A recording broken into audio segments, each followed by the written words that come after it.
আরেকবার স্বাগত। আপনারা দেখছেন দ্য বিজনেস। আমাদের সাথে স্টুডিওতে আছেন এফবিসিসি এর সাবেক প্রেসিডেন্ট এবং মির গ্রুপের চেয়ারম্যান মীর নাসির হোসেন।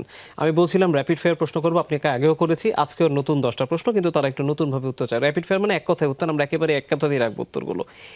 আপনার কাছে এই মুহূর্তে বাজেট নিয়ে সবচেয়ে বড় টেনশন কোনটা মনে হয় আপনার কাছে? বাস্তবায়নের সমস্যা। বাস্তবায়নের টেনশন। 2 নাম্বার, এই মুহূর্তে ব্যবসায় সবচেয়ে বড় চাপ কোনটা? ট্যাক্স নাকি খরচ, অপারেশনাল কস্ট?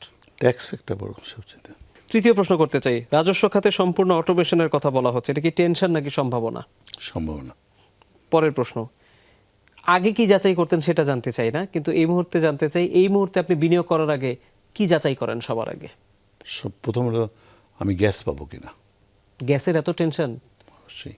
ওকে। পঞ্চম প্রশ্ন, কর্মীরা কখন ভালো রেসপন্স করে, বেতন বাড়ালে নাকি কাজের পরিবেশ ভালো করে দিলে? কাজের পরিবেশে তারা উৎসাহিত হয়। 6 নাম্বার, ভালো কর্মীকে কোম্পানিকে ধরে রাখার বড় চ্যালেঞ্জ কি?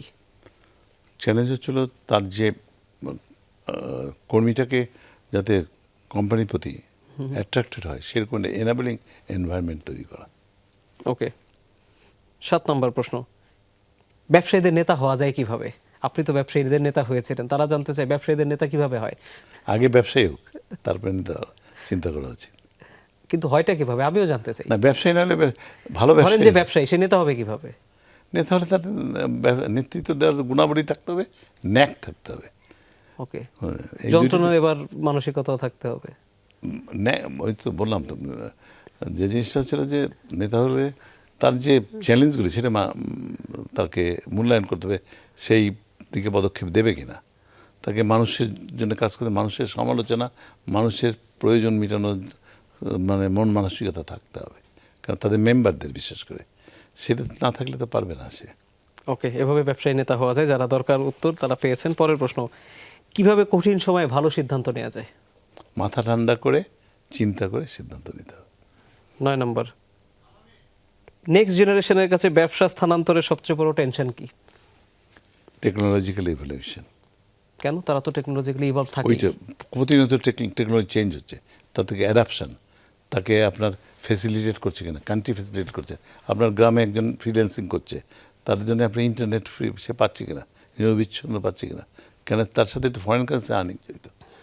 টেকনোলজিটা মানে ইন প্লেস হইতে হবে। আমাদের তো অনেক সমস্যা রয়েছে, আমাদের ইন্টারনেটের স্পিড কম, কস্ট বেশি, তারপরে অন্যান্য যেগুলি ক্ষেত্রে আমাদের দরকার সেগুলি তো আমরা পাচ্ছি না। কিন্তু আমার কাছে মনে হয় ওরা যেই টেনশনটা জানতে চেয়েছে সেটা হচ্ছে আপনার নেক্সট জেনারেশনের কাছে যখন আপনি ব্যবসা হ্যান্ড ওভার করেছেন তখন আপনার কি আমার টেনশন? নেক্সট জেনারেশনের কাছে হ্যান্ড ওভার করতে গেলে যেটা আমি সবচেয়ে আমার ছেলেকে বলি, your generation is good as a manager, our generation was good in entrepreneurship. তো you should not remain as a manager, efficient manager, you should be able to be entrepreneur, risk taking ability, এটা থাকতে হবে তোমাদের মধ্যে। ওকে, এটা খুব গুরুত্বপূর্ণ। Next generation উনি কি বলছেন সেটা, ওনার পরের জেনারেশনকে উনি কি বলেছেন সেটা খুব গুরুত্বপূর্ণ। একেবারে শেষ প্রশ্ন র্যাপিড ফায়ারে, সেটা হচ্ছে যে ধরুন এটা একটা হাইপোথেটিক্যাল সিচুয়েশন, যে একটা বড় অর্ডার এসেছে বা আসবে, কিন্তু এটার উৎপাদন খরচ অনেক বেশি, আপনি কি সেই অর্ডার নেবেন নাকি রিস্ক এড়াবেন? আমাকে চিন্তা করতে হবে যে আমার পজিশন কী, আমি কি এই অর্ডার দিয়ে অন্তত সাস্টেনেবল লেভেলে থাকতে হবে, যে আমি যেটা বাংলা বলে গায়ে গায়ে শোধ করতে পারি কিনা, তাহলে আমার প্রেজেন্ট ইউটিলিটি কাজে লাগছে, এমপ্লয়মেন্ট রয়েছে, শ্রমিকদের বেতন দিতে পারছি, সেই পর্যায়ে দেখতে হবে। কিন্তু তার বিলও হলে যদি দেখা যায় কস্টই আসছে না, প্রফিটটা বাদ দেন, যদি ব্রেক ইভেনও থাকে তাহলে হয়তো এক পর্যায়ে আপনি রাইজ করতে পারবেন, কিন্তু ব্রেক ইভেনের নিচে হলে তো you will be losing your capital. Okay, তার মানে আগে ব্রেক ইভেন মানে মিনিমাম একটা কস্ট, মানে অ্যাকচুয়াল কস্টটা উঠে আসে কিনা সেটা সবার আগে যাচাই করতে হবে। র্যাপিড ফায়ারের অংশ শেষ করলাম, আশা করি যাদের যে উত্তর দরকার তারা সেটি পেয়েছে।